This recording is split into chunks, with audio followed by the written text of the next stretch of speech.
When I ask who the best aimers are, you probably think of people like Demon 1, Tens, or maybe even someone like Curry. But the truth is that those guys are actually kind of mid compared to the actual best aimers in the world. And no, I'm not kidding. In the last Red Bull Ready Check AIM tournament, where 8 Valorant pros were invited and 8 open slots were available, all the pros were decisively beaten by VT Maddie. It wasn't even close. In fact, the best pro scores were often worse than the worst aimer scores. So perhaps it's not surprising that pros have recently started hiring these top level aimers to help develop their aim. Hey guys, Konpeki here. Today, we're diving into 4 tips that will instantly help improve the most important mechanic in Valorant, which is your aim. We'll be looking at what professional aimers do to achieve such godlike precision and how you can apply their tips and techniques to improve your own aim. We'll also address the ultimate question. Why are most of these pro aimers not pro Valorant players themselves? Since aiming can vary significantly from game to game, mastering the quote-unquote aim filters of Valorant will help you balance your aim training with practical Valorant mechanics. Now, quickly before the video, if you're currently below Radiant and you've set your aim to ranking up and want to see results like this, my team of Radiant coaches and I can help you with our 10-week premium coaching program that offers a 500 RR rank up guarantee or your money back. That's right, if you don't see results with our coaching, you don't pay. We have over a dozen Radiant coaches with VCT experience on teams like Ascend, Immortals, Disguised, Gen G, Exa, and Giants. So to find out more and to see if we'd be a good fit, use the link in the description below to book a free strategy call with me or one of my coaches. Hurry, because we just opened up 80 new spots for the next 10-week season. In the beginning of the video, I mentioned that Valorant pros aren't the best aimers. But why is that?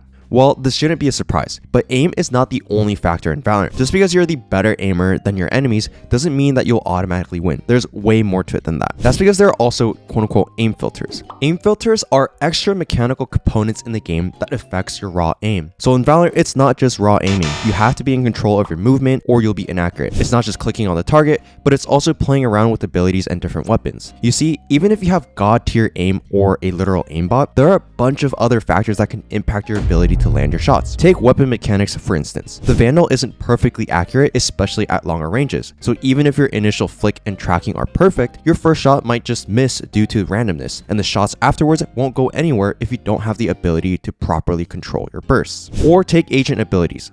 You might be locked and loaded for a crisp headshot, but if you get caught by a well-timed deadlock ult or blinded by a KO flash, your aim will not save you. Positioning and game sense also act as significant aim filters. Let's say you're chilling behind the pyramid on Breeze, ready to headshot any enemies that dare to peek you. But then a Silva arrow reveals your location, allowing a Viper to spam you through her toxic screen. Suddenly, your mechanical skill matters a lot less than your ability to anticipate and counter your opponent's moves. This is where the true difference between aim trainers and top-tier Valorant pros become apparent. While the aim gods may have unparalleled mouse control, the best players understand Valorant and know how to play around the aim filters. They know when and where to take engagements, how to maximize their agent's kit, and how to coordinate with their team to create favorable situations. And I think that's another crucial difference. Imagine if Tens told his teammates he's not practicing with them today because he wants to spend 6 hours aim training. Sure, the extra 1% improvement in aim might help him a little bit individually, but his aim is already quite good. And learning a new map, practicing strategies, and building good protocols with his teammates is probably a more efficient way for his team's results to go up.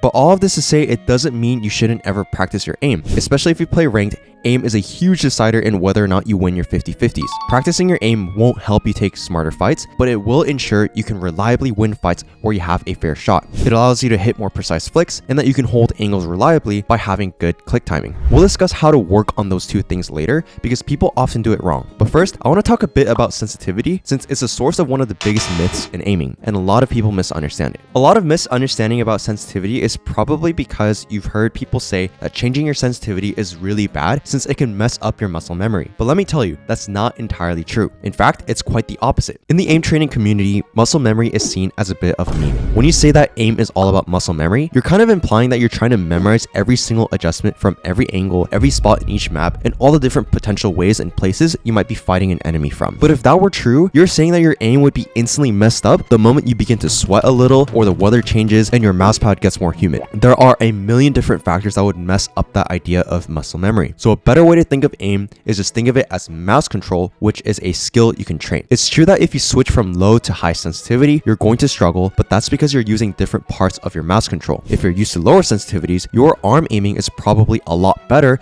than your fingertip aiming. You hardly ever use your fingertips with the low sense, so it's natural that your fingertip aim will be somewhat underdeveloped. Therefore, changing your sensitivity can actually be a valuable tool for improving your aim. For instance, if you prefer low sensitivities and aren't that great at fingertip aiming, you might struggle with longer range fights where you need that finer motor control. But the opposite is true as well. If you're used to playing on higher sensitivities, you might be in the habit of making big adjustments with your wrist. But if someone is far away from your crosshair when you see them, you would flick to them with your wrist, and now your aim is already in an awkward spot. Ideally, you want to make big adjustments with your arm so that you can start fights with your wrist in a neutral position. But if you're not used to using your arm for aiming, people often just rely on their wrists instead, which limits their control. Forcing yourself to play some deathmatch or aim trainers with a much lower sensitivity then can help you develop your arm aiming more, so that even when you switch back to your preferred sensitivity, you'll have much more control. Now, I'm not saying you should change your sensitivity after every single round. That would be counterproductive, but incorporating different sensitivities while practicing can definitely help you become a more versatile aimer and develop more balanced mouse control. Of course, just changing your sensitivity is not going to magically turn you into a headshot machine overnight. You also need to know how to practice your technique, but that's actually a place where a lot of people go wrong, especially when it comes to flicking and click timing. And that's because when it comes to flicking and practicing the technique behind it, people often make one of two mistakes. Either they think it's one quick and rigid movement to try to flick onto a target and shoot immediately, which leads to poor accuracy, or they try to slow the whole thing down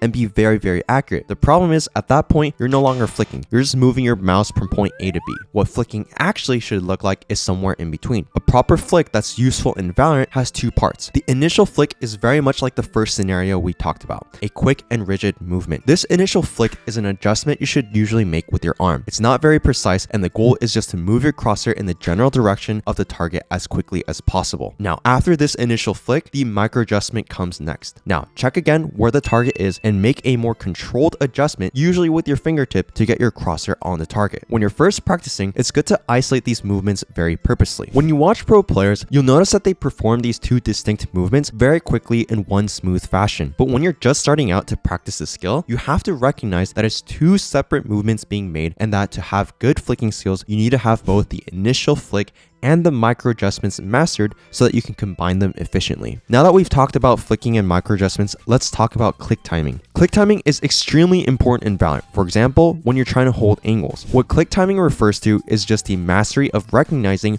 when your crosshair is on target and being able to click in that instant. Now in aim trainers, there are a lot of scenarios that work on your click timing. One of my favorite is Voltaic Peak Shot Valorant, and these tasks are great to help you practice holding angles. But again, technique is extremely important to extract value. A lot of people try to flick to the target and hit it immediately, but that's actually not the right idea. You're just trying to practice the timing of your click. Therefore, you should purposely place your crosshair ahead of the target and let it travel into your crosshair, at which point you'll click. At first, this won't feel intuitive, but over time, you'll notice that you can consistently hit the timing, and you can gradually decrease the amount you're leading the target until it almost looks like you're flicking straight onto it. Now, onto another thing that I was actually quite surprised to hear about, and that's the question, do crosshairs actually matter, or is it just personal preference? And well, according to Minigod, who is one of the best static aimers, it matters more than you might think. When you're using a larger crosshair with a large gap in the middle, you might feel like you can place it on a target more quickly, and in spray-heavy games like Counter-Strike, it's also a bit easier to see in your peripheral vision. But on the flip side, a smaller crosshair allows you to see more of what you're aiming at, giving you a clearer picture of your target's movement and making it easier to spot mistakes in your aiming. That's why a lot of aim pros recommend using a small crosshair, especially when you're practicing. It might feel a bit uneasy at first, but by training with a small crosshair, your training time might actually become a bit more efficient, and you can also switch back to whatever you prefer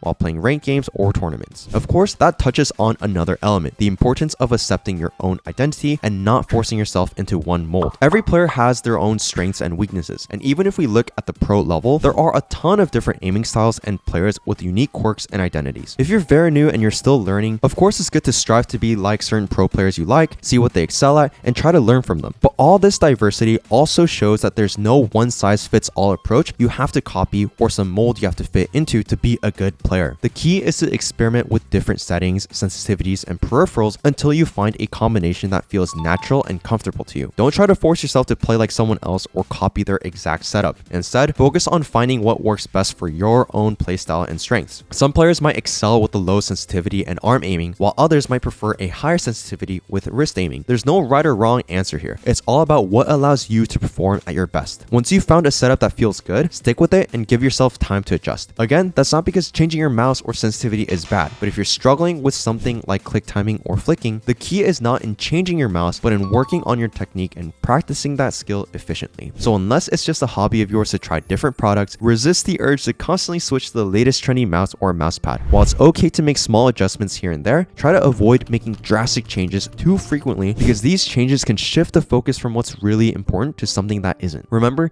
even the best aimers in the world have their own unique styles and preferences. Some might use unconventional crosshairs or sensitivity settings that seem crazy to the average player, but what matters is that they've found what works for them and they've put in the time and effort to master it. So don't get too caught up in trying to replicate someone else's setup or playstyle, but focus on finding your own comfort zone and leveraging your individual strengths to become the best aimer you can be. That covers everything I wanted to talk about, but with all the podcasts I've watched over the past few days, I can probably make 3 more of these videos. So let me know if you enjoyed this by dropping a like. Oh, and if you can't wait for the next video, don't forget to check out the mechanics guide curated by our VCT level coaches. It'll be in the description below. Thanks so much for watching. Subscribe to see more videos like this, and I'll see you in the next one.